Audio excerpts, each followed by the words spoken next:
In this tutorial, I will illustrate how to draw webbing in Inkscape version 0.45. Let's begin. The first thing I'll do is grab our Bezier tool and draw a straight segment. I'll do that by holding the control key down to keep the segment straight. Okay. Next, I'm going to change the stroke size to a 3 and change the join and cap to rounded.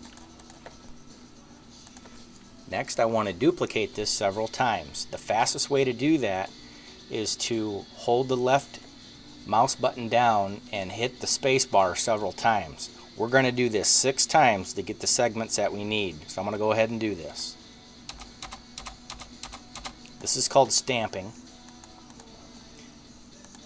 Okay, the next thing we need to do is we're going to rotate each segment upward.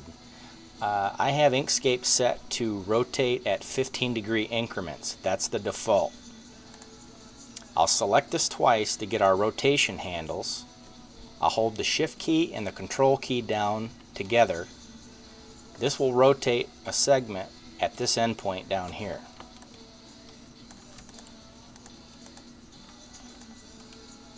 I'll do that for each one of these.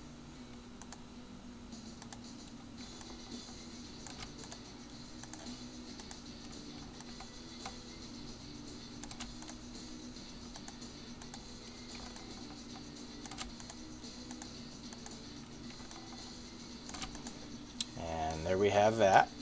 Move this down a little bit.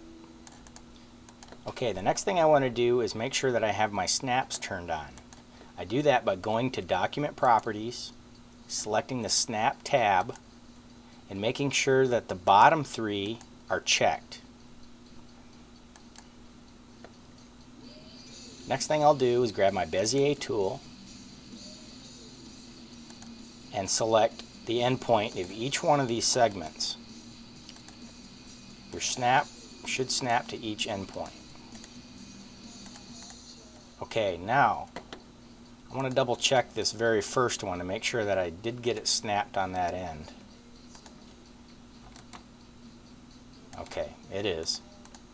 Okay, next I'll take this Bezier path that I've just drawn and change its stroke to match my original segment stroke. Make it a 3, join and cap to rounded. There we go. Okay, next I'll select our path that we've just drawn and select our node tool and pull each segment down from the middle manually.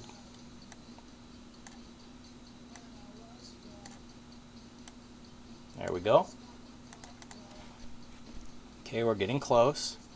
Next, I'll duplicate this path. Okay, now by holding the control key down and sliding this upper right handle, I can duplicate this. Now if I keep my mouse along this segment, this will increase or decrease to the center point here. If I select off of this segment, you notice that I get an effect like this, and that's not what we want. So I'll keep it close to this segment, drop it off. I'll select this path, our previous path. I'll go to our effects pull down, generate from path, and I'll select the interpolate command. Okay. I'll leave this in its default state. If you can't read that, exponent is 0, interpolation steps is 5, and interpolation method is 2, and I have duplicate end pass checked. I'll hit OK. And there we have our webbing. So that's about as close as thing we're going to get to a spider web in Inkscape. Thank you for watching. I'm Heathen X.